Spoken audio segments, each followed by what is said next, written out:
Halo, yuk temani aku dan teman-temanku berpetualang menggali informasi tentang glutamin.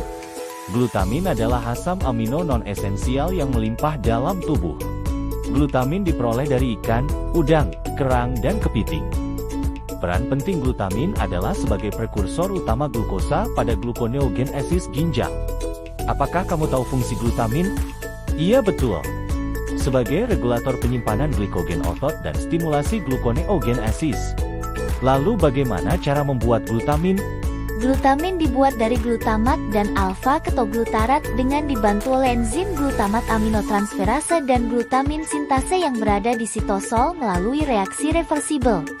Pada proses ini, ATP dibutuhkan untuk penambahan dari gugus amonia ke glutamat.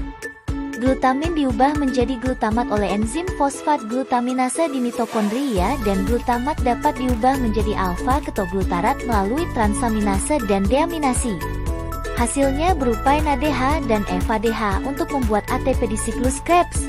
Konversi alfa-ketogglutarat menjadi oksaloasetat pada siklus Krebs lalu masuk ke jalur gluconeogenik untuk menghasilkan glukosa. Gluconeogenesis dari glutamin menghasilkan 8 mol ATP per mol glukosa.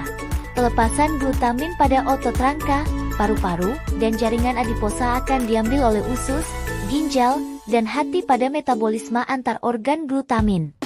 Hasil dari penyerapan glutamin di ginjal adalah berupa glukosa baru yang dilepaskan ke sirkulasi. Sedangkan pada hati, glutamin terlibat dalam proses metabolisme nitrogen dan siklus urea. Glutamin sebagai substrat gluconeogenesis. Glutamin berperan penting dalam gluconeogenesis, yaitu sintesis glukosa dari prekursor non-glukosa. Proses ini berlangsung di hati dan ginjal. Glutamin diubah menjadi glutamat, kemudian menjadi alfa-ketogglutarat, dan selanjutnya memasuki jalur gluconeogenesis. Ginjal berkontribusi sekitar 15-25% dari total produksi glukosa dalam keadaan postabsorptif. Terdapat juga pada manusia.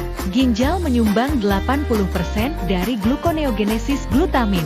Total glutamin berkontribusi sekitar 0,85 mol per kilogram per min untuk gluconeogenesis, dengan 30% dari plasma glutamin berasal dari protein.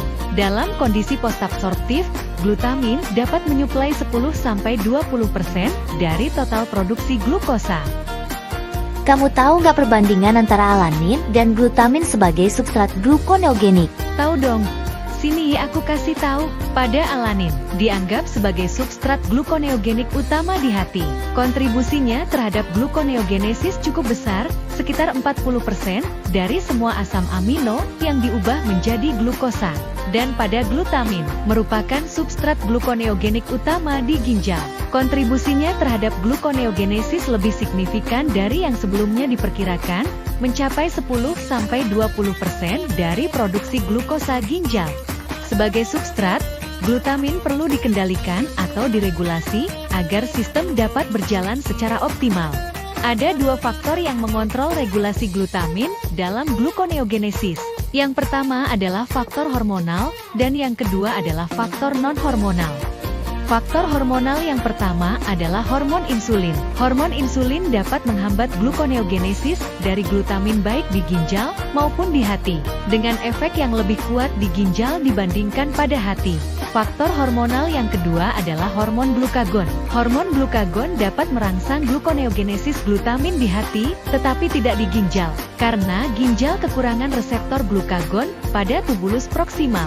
Faktor hormonal yang ketiga adalah hormon epinefrin. Hormon epinefrin dapat meningkatkan pelepasan glukosa dari ginjal hingga 100%, sebagian dengan meningkatkan ketersediaan substrat gluconeogenik, termasuk glutamin.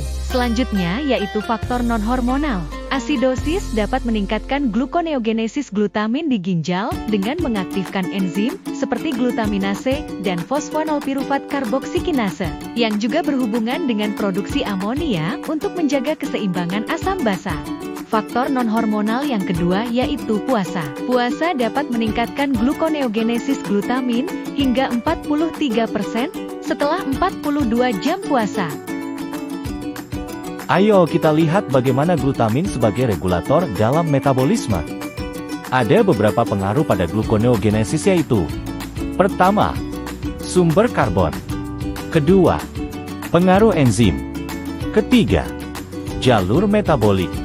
Keempat, interaksi hormonal. Kelima, relevansi klinis. Pada sumber karbon, glutamin berfungsi sebagai sumber karbon yang penting dalam proses gluconeogenesis, memberikan substrat yang diperlukan untuk sintesis glukosa. Lalu pada pengaruh enzim, glutamin dapat memodulasi aktivitas enzim kunci dalam jalur gluconeogenesis seperti pyruvate karboksilase dan fosfonopiruvate karboksikinase yang mengatur konversi piruvat menjadi glukosa. Pada jalur metabolik, glutamin terlibat dalam jalur metabolik yang mendukung pembentukan glukosa, terutama dalam kondisi kelaparan atau stres metabolik. Selanjutnya, interaksi hormonal. Glutamin berinteraksi dengan hormon yang mengatur metabolisme glukosa, berkontribusi pada homeostasis glukosa dalam tubuh. Dan yang terakhir, relevansasi klinis. Pemahaman tentang peran glutamin dalam gluconeogenesis memiliki implikasi untuk pengelolaan kondisi medis terkait metabolisme, seperti diabetes.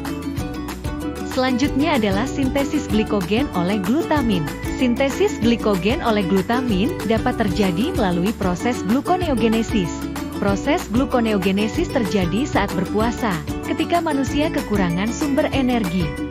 Sehingga tubuh akan menggunakan sumber energi cadangan non-karbohidrat. Gimana ya prosesnya? Prosesnya adalah glutamin yang ada di dalam tubuh akan diubah menjadi glukosa melewati jalur gluconeogenesis. Proses sintesis glikogen ini terjadi di dalam hati dan otot rangka. Pada diabetes mellitus, terjadi perubahan besar dalam metabolisme glutamin, terutama pada diabetes tipe kedua. Pengubahan glutamin menjadi glukosa meningkat dibandingkan proses pengubahan alanin menjadi glukosa. Hati menyerap glutamin dalam jumlah yang lebih sedikit daripada alanin, sehingga peningkatan gluconeogenesis glutamin terjadi lebih banyak di ginjal, yang menunjukkan aktivitas enzim gluconeogenik yang lebih tinggi. Faktor lainnya, tingginya kadar FFA dan glukosa dapat menggantikan glutamin sebagai sumber energi untuk oksidasi, sehingga meningkatkan ketersediaan glutamin untuk proses gluconeogenesis. Ginjal meningkatkan gluconeogenesis sebagai adaptasi terhadap gangguan metabolik. Oleh karena itu, bisa disimpulkan bahwa ginjal mempunyai peranan penting dalam metabolisme glutamin pada diabetes tipe kedua.